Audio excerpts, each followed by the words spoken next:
नमस्कार दोस्तों, आप सभी का रोचक कथाएं में स्वागत है। आज सुनेंगे भगवान श्री राम जी के बड़ी बहन शांता की कथा।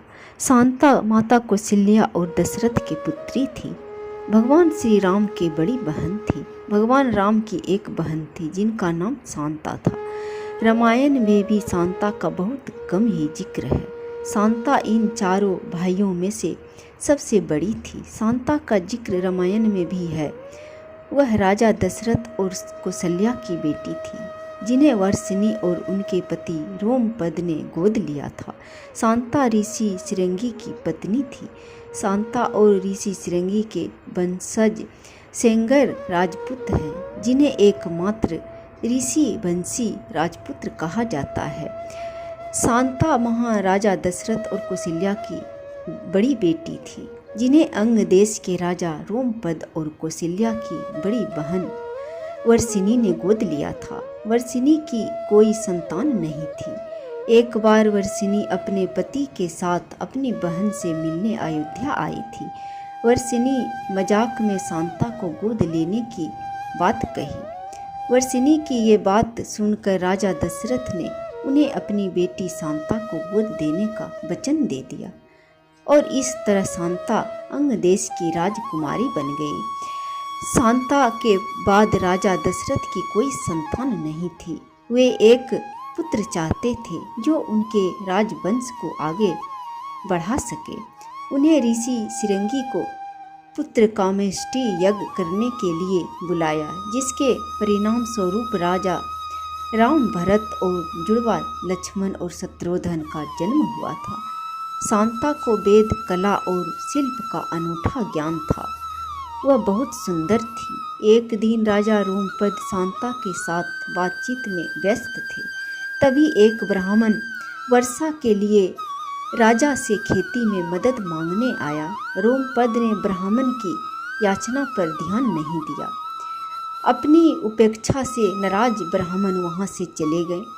वर्षा के देव इंद्रदेव भी अपने भक्त के इस अपमान से नाराज हो गए। इसलिए वर्षा के मौसम में वहाँ बहुत कम बारिश होती थी।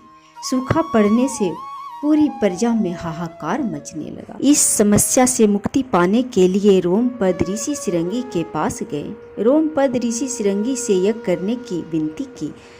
तब ऋषि शृंगी के कहे अनुसार यज्ञ किया, जिसके बाद यंग देश में वर्षा होने लगी और सूखे की समस्या खत्म हो गई। इसे प्रसन्न होकर रोमपद ने अपनी पुत्री शांता का विवाह ऋषि शृंगी से कर दिया। एक कथा के अनुसार भगवान श्री राम के जन्म के पहले माता कौशल्या की एक बेटी थी जिसका नाम शांता था। वह एक लड़की थी और सिंहासन पर नहीं बैठ सकती थी, इसलिए उन्होंने शांता को एक ऋषि को गोद दे दिया। ऋषि ने उन्हें पाल पोस कर बड़ा किया और ऋषि शृंगी के साथ उनका विवाह कर दिया। दशरथ ने अपने मंत्री सुमंत की सलाह पर कुलीन ऋषियों को पुत्रों कामेष्टि यज्ञोपवीत संस्कार में शामिल होने के लिए आमंत्रित किया। दशरथ ने ऋषि शृंगी को खास तौर पर आमंत्रित किया और समारोह में आने के लिए कहा। ऋषि शृंगी एक महान ऋषि थे।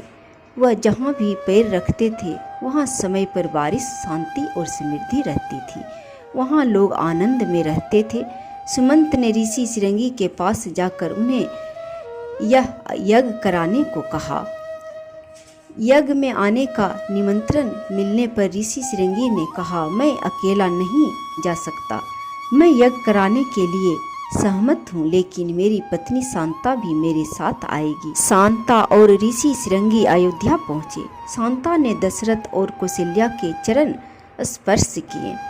शांता को देखकर राजा दशरथ हैरान थे, क्योंकि वह किसी ऋषि की तरह दिखती थी। शांता ने जहाँ भी पैर रखा वहाँ से सूखा गायब हो जाता था। दशरथ और कौशल्या सोच में पड़ गई कि आखिर यह कौन है। तब शांता ने स्वयं अपने माता पिता को पहचान दी। उन्होंने कहा कि मैं आपकी पुत्री शांता हूँ। दशरथ और कौशल्या को यह जानकर बहुत खुशी हुई कि वह उनकी पुत्री शांता है, जिसे उन्होंने एक ऋषि को गोद दे दिया था।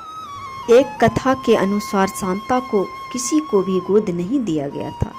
अयोध्या में एक बार भयंकर सूखा पड़ा था और ऋषि सिरंगी को यज्ञ करने के लिए बुलाया गया था। ऋषि सिरंगी द्वारा यज्ञ किए जाने पर जोरदार बारिश होने लगी।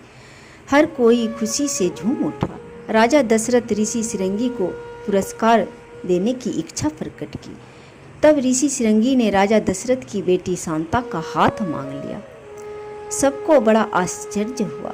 राजा दशरथ अपनी राजकुमारी बेटी का हाथ एक ऋषि को देना नहीं चाहते थे, लेकिन फिर भी वह इस बात के लिए मान गए। सालों बाद जब राजा दशरथ को कोई संतान नहीं हुआ, तब राजा दशरथ पुत्रोष्टि यज्ञ करने के लिए फिर से सिरंगी ऋषि को आमंत्रित किया। यज्ञ कराने के बाद ऋषि सिरंगी रानियों को प्रसाद खाने को देते हैं और इस तरह अयोध्या के राजकुमारों का जन्म